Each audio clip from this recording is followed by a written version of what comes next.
오늘 말씀은 우리 마가복음 2장 23절로부터 3장 6절까지 말씀입니다. 우리 함께 읽겠습니다.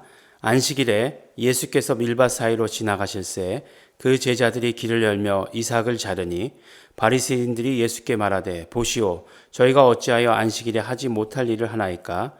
예수께서 가라사대 다윗이 자기와 및 함께한 자들이 핍절되어 시장할 때에 한 일을 읽지 못하였느냐. 그가 아비아달 대제사장 때에 하나님의 전에 들어가서 제사장 외에는 먹지 못하는 진설병을 먹고 함께한 자들에게도 주지 아니하였느냐. 또 가라사대 안식일은 사람을 위하여 있는 것이요 사람이 안식일을 위하여 있는 것이 아니니 이러므로 인자는 안식일에도 주인이니라.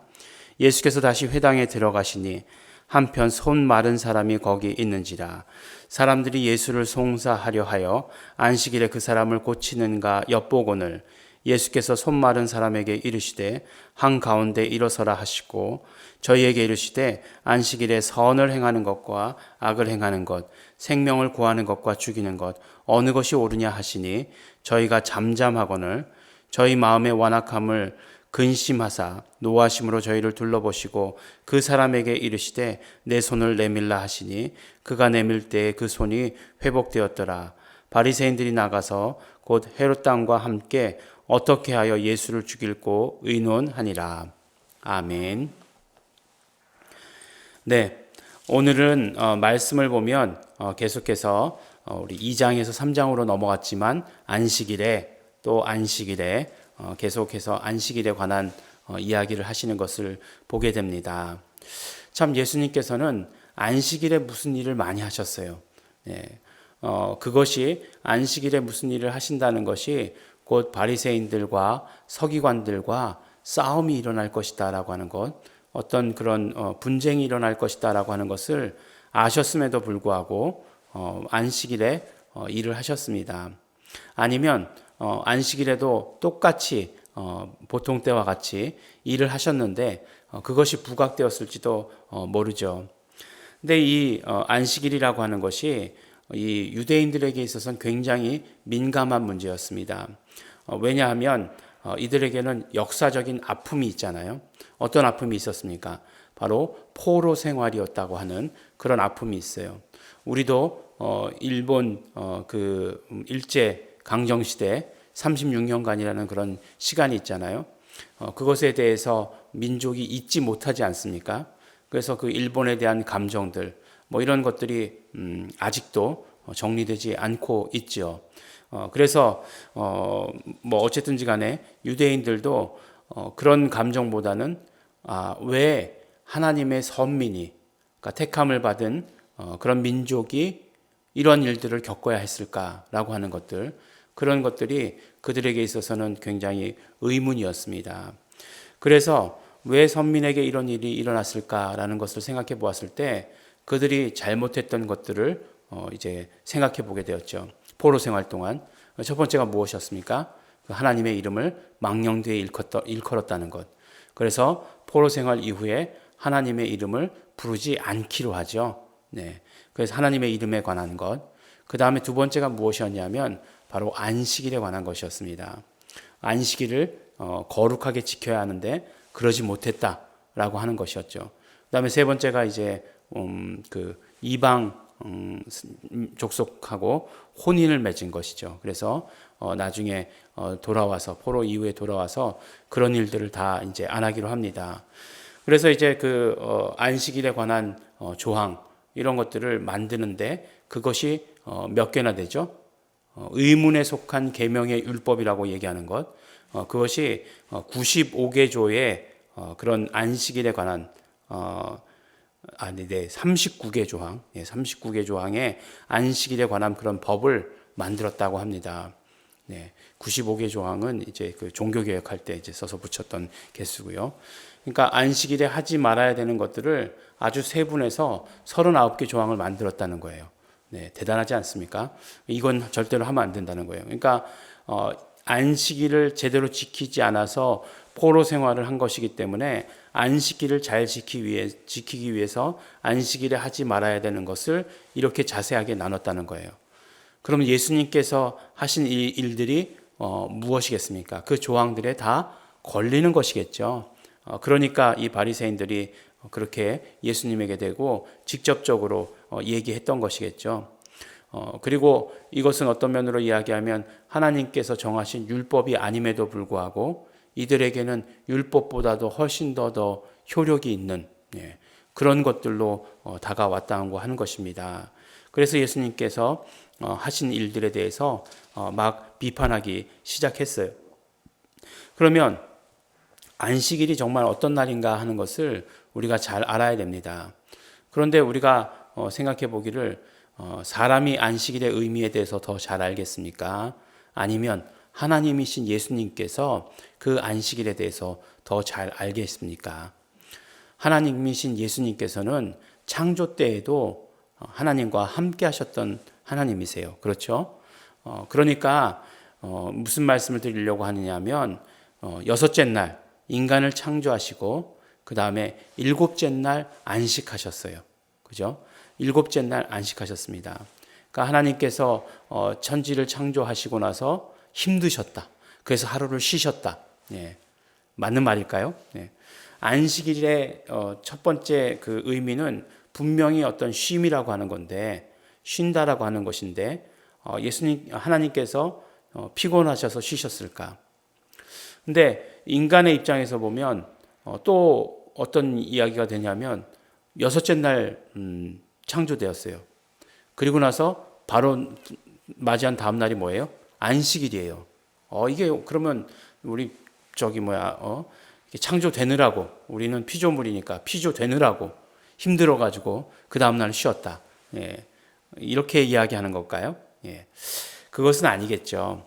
그러면 안식일이 쉼이다라고 하는 것, 그 쉼의 의미가 무엇인가 하는 것을 다시 한번 우리가 생각해 보아야 되는 것이겠죠. 그러니까 쉼이라고 하는 것은 결국 무엇이냐면 우리 인간이 영적인 존재로 창조되었어요. 영적인 존재로 창조된 인간이 하나님과 관계 맺는 것이 곧 인간에게 있어서는 쉼이에요. 영적인 존재로 창조되었어요. 왜 영적인 존재로 창조되었습니까? 하나님은 영이시기 때문에 하나님과 교제하기 위해서는 우리 인간도 영적인 존재여야만 했어요. 그래서 영적인 존재로 창조되고 그 다음에 하나님과 이제 교제하게 된 것이죠. 그 첫째 날이 언제냐? 바로 안식일이다라고 하는 것입니다. 그러니까 쉼이라고 하는 것은 하나님과 관계 맺는 날, 교제하는 날이고 결국 그 쉼이라고 하는 것은 우리에게 구체적으로 무엇과 관련이 있느냐 하면 생명과 관련이 있는 것입니다. 어떤 생명이요? 진짜 생명. 이제 우리 목숨은 만들어 주셨잖아요. 영적인 존재로서의 살기 위해서의 그런 어떤 생명, 영적인 그런 생명, 그런 것들을 공급받는 날이 바로 안식일이라고 하는 것이에요. 그래서 예수님께서도 치료해 주시면서 이야기하지 않습니까? 선을 행하는 것과 악을 행하는 것, 어느 것이 더 옳으냐? 생명을 살리는 일과 죽이는 일, 어느 것이 옳으냐? 이렇게 말씀하지 않으십니까? 그러니까 선한 일이라고 하는 것은 생명을 살리는 일이고 악한 일이라고 하는 것은 죽음을 말하는 거죠. 그것을 이야기하는 것입니다. 우리가 선한 일, 악한 일 이야기할 때 그냥 우리의 도덕적인 판단으로 이야기하면 안 돼요. 남을 도와주는 것. 여기서도 예수님께서 하신 선한 일이 손 마른 자를 도와주는 것이다. 이렇게 생각해서는 안 되는 것이에요. 예수님께서 하신 선한 일은 생명을 주시는 것이에요. 그 사람을 회복시킴으로 말미암아 그것이 끝이 아니라 그 사람에게 영적인 생명을 공급해 주시는 것, 그것까지가 예수님께서 하신 일이라고 하는 것을 우리는 기억해야 합니다. 그래서 생명을 살리는 일, 생명에 관한 일을 하는 것이 안식일이다 하는 것을 오히려 더 강조하고 싶으셨던 거죠. 더 드러내고 싶으셨던 거죠. 그래서 안식일에는 바로 생명의 일들이 이루어져야 된다라고 하는 것입니다. 마찬가지죠. 우리가 안식일에 어떤 전통을 이어받은 것이 주일이죠. 안식일과 주일은 다른 날입니다. 주일은 예수 그리스도께서 부활하신 날이 주일이죠. 안식 후 첫날. 그것이 바로 주일입니다.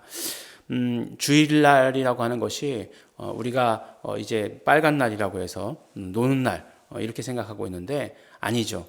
이 날도 분명히 우리가 생명을 위한 날입니다. 목숨을 위한 날이 아니에요. 우리의 어떤 목숨을 위한 날이 아니라 우리 영적인 생명을 위해서 하나님과 교제하는 날이죠. 근데 주일의 모습을 이렇게 우리가 언뜻 살펴보면 점점 그 의미가 퇴색해 가고 있죠. 그래서 요새 교회 중에 저녁 7시에 주일날 저녁 7시에 저녁 예배 드리는 교회 보신 적 있으십니까? 네. 거의 없는 것 같아요. 특히 서울에는 거의 없어진 것 같습니다. 그냥 아주 전통적으로 그냥 그런 어떤 그 해오는 그런 교회들은 남아 있을지 모르지만 없어진 것 같아요. 근데 그것이 시간이 중요한 것은 아니죠. 물론 시간이 중요한 것은 아닙니다. 저 주일학교 다닐 때에는 주일학교도 아침에 9시에 예배 드리고 저녁에 4시에 저녁 예배가 있었어요. 그러니까 주일학교도. 그런 것을 보면 그러니까 교회가 컸냐? 그렇지도 않아요. 개척교회였거든요. 그럼에도 그런 것들이 있었습니다. 주일을 온전히 교회에서 보낸다. 일하느라고만 보낸다. 주일날 교회에서 하루 종일 보내면 너무 피곤해서 월요일날 일하는데 그 지장이 있어요. 이렇게 얘기하는 것들, 이게 참 맞는 얘기일까라고 하는 것들을 이렇게 보게 됩니다. 근데 분명한 것은 우리 교회가 분명히 부흥할 때에는 그땐 토요일도 안 쉬었잖아요. 그럼에도 불구하고 주일날 아침에 일부 예배 때 나오면 저녁 예배까지 드리고 집에 돌아갔다라고 하는 것들, 그런 것들이 그 사람들은 안 피곤했을까? 노동의 강도가 그때는 덜했을까? 생각을 해보면 우리가 영적인 것에 얼마나 더 집중하고 있는가라고 하는 사실을 다시 한번 이렇게 돌아보게 됩니다. 예수님께서는 인자가 안식일에도 주인이다라고 이렇게 말씀하세요. 그러니까 주일이다라고 얘기할 때 그 주일은 그 예수 그리스도의 날이죠.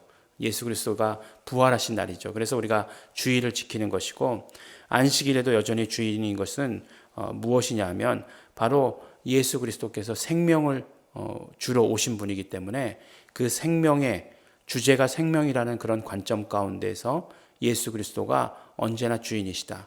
그래서 생명을 주시는 일을 손 마른 자를 치료하심으로 보여주시고 계시는 것입니다.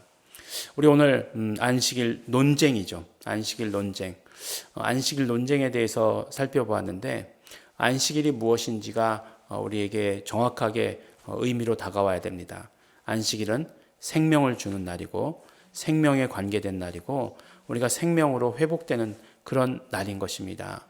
그러므로 우리가 우리 주일에 특별히 우리는 생명을 공급받는 일, 그리고 생명을 나누어지는 일에 우리가 힘써야 될 줄로 압니다. 그래서 언제나 주인 되시는 예수가 나의 주라고 고백하는데 그것이 실제로 이루어지는 그런 주일이 되기를 바랍니다. 우리 기도하실 때에 우리가 그러므로 언제나 영적인 생명, 하나님과 교제하는 것, 그것에 더 집중하게 되기를 소원합니다. 또 그리고 언제나 예수 그리스도가 나의 주 되어 주시옵소서. 나는 언제나 생명이 필요한 자입니다. 우리 고백하시면서 다 같이 감사와 회개와 결단의 기도 함께 하시겠습니다.